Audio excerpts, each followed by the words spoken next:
നമസ്കാരം. റാഫ്റ്റോക്ക് ഫുട്ബോളിലേക്ക് അവർക്കും സ്വാഗതം.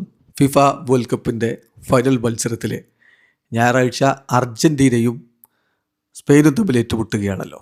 ഞായറാഴ്ച രാത്രി 12:30, അതായത് ഇന്ത്യൻ സമയം തിങ്കളാഴ്ച പുലർച്ചെ 12:30 ആ കളി.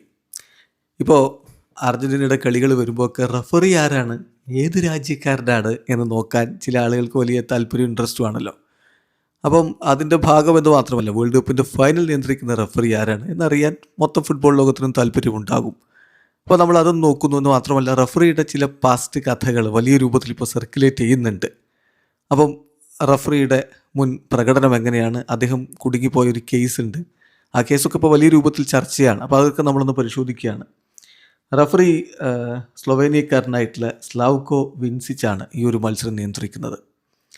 അതേതോടൊപ്പം അസിസ്റ്റൻറ്റ് റഫറി വോണായിട്ട് തോമസ് ക്ലാൻസിങ്ങും അതുപോലെ തന്നെ ആൻഡ്രിസ് കൊവാസിച്ച് അസിസ്റ്റൻറ്റ് റഫറി സെക്കൻഡായിട്ടും കൂടെയുണ്ട്. ഫോർത്ത് ഒഫീഷ്യൽ അദ്ഹാം മക്മദേവും അതുപോലെ തന്നെ റിസർവ് അസിസ്റ്റൻറ്റ് റഫറി മുഹമ്മദ് അൽ ഖലാഫുമാണ്. രണ്ടുപേരും ജോർദാൻകാരാണ്. അപ്പോൾ ഇതാണ് ഫൈനലിനുള്ള ക്രൂ.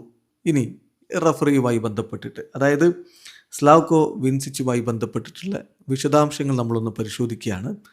അദ്ദേഹം ഇതിനു മുമ്പ് വേൾഡ് കപ്പ് മത്സരങ്ങൾ നിയന്ത്രിച്ചിട്ടുണ്ടോ, അങ്ങനെയുള്ള കാര്യങ്ങൾ. അദ്ദേഹം യുവേഫ ചാമ്പ്യൻസ് ലീഗിലും മറ്റുമൊക്കെയായിട്ട് നിരവധി മത്സരങ്ങൾ നിയന്ത്രിച്ച് പരിചയമുള്ള റഫറിയാണ്. അദ്ദേഹം ഇതിനു മുമ്പ് വേൾഡ് കപ്പ് മത്സരങ്ങൾ നിയന്ത്രിച്ചിട്ടുണ്ട് എന്നുള്ളതാണ്. അതിൽ ഏറ്റവും പ്രധാനപ്പെട്ട ഒരു മത്സരം അർജൻറ്റീനക്കാർ ഒരിക്കലും മറക്കാത്ത കളിയാണ്. അർജൻറ്റീനയുടെ ഒരു കളി 2022 വേൾഡ് കപ്പിൽ അദ്ദേഹം നിയന്ത്രിച്ചിട്ടുണ്ട്. അത് സൗദി അറേബ്യക്കെതിരെ അർജൻറ്റീന തോറ്റ മത്സരമായിരുന്നു. 2-1 സൗദി അറേബ്യ തോറ്റ മത്സരമാണ്. അപ്പം റഫറിയുടെ കാര്യത്തിൽ 46-കാരനായിട്ടുള്ള റഫറി, അദ്ദേഹം ഇൻ്റർനാഷണൽ റഫറിങ്ങിൽ ആരംഭിക്കുന്നത് 2010 മുതലാണ്. നീണ്ട എക്സ്പീരിയൻസ് ഉണ്ട്, ഹൈ പ്രൊഫൈൽ മത്സരങ്ങൾ നിയന്ത്രിച്ച് പരിചയമുണ്ട്. 2023 നേഷൻസ് ലീഗിൻ്റെ സെമി ഫൈനൽ സ്പെയിനും ഇറ്റലിയും തമ്മിൽ നടന്ന മത്സരം അദ്ദേഹം നിയന്ത്രിച്ചിട്ടുണ്ട്. 2024 ചാമ്പ്യൻസ് ലീഗിൻ്റെ ഫൈനൽ റയൽ മാഡ്രിഡും ബൊറൂസിയ ഡോർട്ട്മുണ്ടും തമ്മിൽ ഏറ്റുമുട്ടിയ മത്സരം അദ്ദേഹം നിയന്ത്രിച്ചിട്ടുണ്ട്. അങ്ങനെ നിരവധി പോരാട്ടങ്ങൾ നിയന്ത്രിച്ചിട്ടുള്ള ആളാണ്. അതുപോലെ തന്നെ ഇപ്പം അദ്ദേഹം ഈ വേൾഡ് കപ്പിൽ ഇതിനു മുമ്പും കളി നിയന്ത്രിച്ചിട്ടുണ്ട്. വേൾഡ് കപ്പിൽ അദ്ദേഹത്തിൻ്റെ 6ാമത്തെ മത്സരമാണ് ഈ ഫൈനൽ മത്സരം എന്ന് പറയുന്നത്. അതായത് കഴിഞ്ഞ വേൾഡ് കപ്പിൽ അർജൻറ്റീന വേഴ്സസ് സൗദി അറേബ്യ മത്സരം അദ്ദേഹം നിയന്ത്രിച്ചിട്ടുണ്ട്. അതുപോലെ തന്നെ വെയിൽസ് വേഴ്സസ് ഇംഗ്ലണ്ട് മത്സരം അദ്ദേഹം നിയന്ത്രിച്ചിട്ടുണ്ട്. പിന്നെ ഈ വേൾഡ് കപ്പിൽ ബ്രസീൽ വേഴ്സസ് മൊറോക്കോ മത്സരം, ജോർദാൻ വേഴ്സസ് അൾജീരിയ മത്സരം, മെക്സിക്കോ വേഴ്സസ് ഇക്വഡോർ മത്സരം, 3 മത്സരങ്ങൾ ഈ വേൾഡ് കപ്പിൽ നിയന്ത്രിച്ചിട്ടുണ്ട്. അപ്പോൾ ടോട്ടൽ 5 മത്സരങ്ങൾ നിയന്ത്രിച്ചിട്ടുള്ളൊരു റഫറിയാണ് വേൾഡ് കപ്പിൽ. വേൾഡ് കപ്പിൽ അദ്ദേഹത്തിൻ്റെ 6ാമത്തെ മത്സരമാണിത്. 15 യെല്ലോ കാർഡുകളും ഒരു റെഡ് കാർഡുമാണ് വേൾഡ് കപ്പിൽ ഇതുവരെ അദ്ദേഹം പുറത്തെടുത്തിട്ടുള്ളത്. അതോടൊപ്പം തന്നെ അദ്ദേഹത്തിൻ്റെ കാര്യത്തിൽ ഇപ്പം ഒരു കേസ് ഇങ്ങനെ വലിയ രൂപത്തിൽ എല്ലായിടത്തും ഇങ്ങനെ പ്രചരിക്കുന്നത് 2020 നടന്ന സംഭവമാണ്. വിൻസിച്ച് ബോസ്നിയ ആൻഡ് ഹെർസഗോവിനയിലെ ഒരു സിറ്റിയിൽ അറസ്റ്റിലായി. പോലീസ് ഒരു കേസുമായി ബന്ധപ്പെട്ട് അദ്ദേഹത്തെ അറസ്റ്റ് ചെയ്തു. ആ കേസ് വലിയ പ്രശ്നമുള്ളൊരു കേസായിരുന്നു. പ്രോസ്റ്റിറ്റ്യൂഷൻ അതുപോലെ തന്നെ ഡ്രഗ് ട്രാഫിക്കിങ് ഒക്കെ ആരോപിച്ചുകൊണ്ടുള്ള ഒരു കേസാണ് അതിലുണ്ടായിരുന്നത്.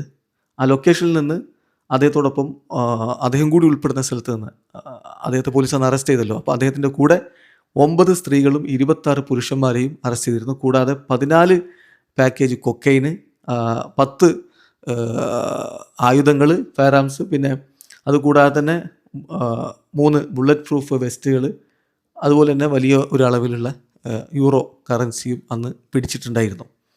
അപ്പോൾ ആ ഒരു സമയത്ത് സ്വാഭാവികമായിട്ടും റഫറിയുടെ റെപ്യൂട്ടേഷൻ അത് വലിയ രൂപത്തിൽ ബാധിച്ചു. എന്നാൽ അദ്ദേഹം ഇമ്മീഡിയറ്റ്ലി താൻ ഇതിൽ നിരപരാധിയാണ് എന്നുള്ള ഒരു വാദവുമായിട്ട് രംഗത്തേക്ക് വന്നു. അതിൽ അദ്ദേഹം പറഞ്ഞത്, തീർച്ചയായിട്ടും താൻ ആ ഒരു വിഷയത്തിൽ പങ്കാളിയല്ല, എനിക്കിതിലൊന്നും ചെയ്യാനില്ല, എനിക്കൊരു ഇൻവിറ്റേഷൻ, ഒരു ലഞ്ചിന് എന്നെ ക്ഷണിച്ചു, ഞാൻ ആ ലഞ്ചിൻ്റെ ക്ഷണം സ്വീകരിച്ച് ഞാൻ അവിടെ എത്തിയതാണ്. അതെൻ്റെ ജീവിതത്തിലൊരു ബിഗ്ഗസ്റ്റ് മിസ്റ്റേക്കായിരുന്നു, ഞാൻ അതിൽ ഖേദിക്കുന്നുണ്ട്.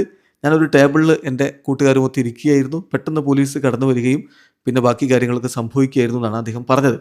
ഏതായാലും ഇപ്പോൾ അതുമായി ബന്ധപ്പെട്ടിട്ട് പുറത്തേക്ക് വന്ന വിവരം എന്താണെന്ന് വെച്ചാൽ, അദ്ദേഹം അന്ന് ടിയാന മാക്സിമോവിച്ച് എന്ന് പറയുന്ന ഒരാളോട് കൂടെ ഭക്ഷണം കഴിച്ചുകൊണ്ടിരിക്കുകയായിരുന്നു.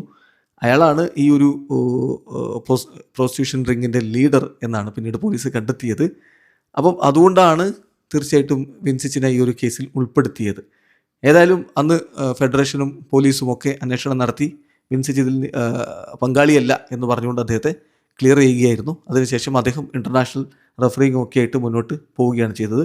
അന്ന് സ്ലൊവേനിയൻ ഫെഡറേഷൻ ഇറക്കിയ സ്റ്റേറ്റ്മെൻറ്റിൽ ഉണ്ടായിരുന്നത് ഇതിലൊരു മിസ്അണ്ടർസ്റ്റാൻഡിങ് സംഭവിച്ചതാണ്, അദ്ദേഹം ഒരു റോങ് പ്ലേസിൽ റോങ് ടൈമിൽ എത്തിപ്പെട്ടു എന്നല്ലാതെ മറ്റു തെറ്റുകൾ അദ്ദേഹം ചെയ്തിട്ടില്ല എന്നാണ് അന്ന് സ്ലൊവേനിയൻ ഫെഡറേഷൻ ഇറക്കിയ സ്റ്റേറ്റ്മെൻറ്റിൽ ഉണ്ടായിരുന്നത്. ഏതായാലും അതിനുശേഷം പിന്നീട് അദ്ദേഹം അന്താരാഷ്ട്ര മത്സരങ്ങൾ വേൾഡ് കപ്പ് അടക്കം നിയന്ത്രിച്ചു. ഇതാ വേൾഡ് കപ്പിൻ്റെ ഫൈനൽ മത്സരം നിയന്ത്രിക്കാൻ വേണ്ടി അദ്ദേഹത്തെ ഫിഫ നിയോഗിച്ചിരിക്കുന്നു. വീഡിയോ അവസാനിക്കുന്നു. ഫുട്ബോൾ ലോകത്തെ കൂടുതൽ വിശേഷങ്ങളുമായി റാഫ്റ്റോക്സിൽ എത്താം.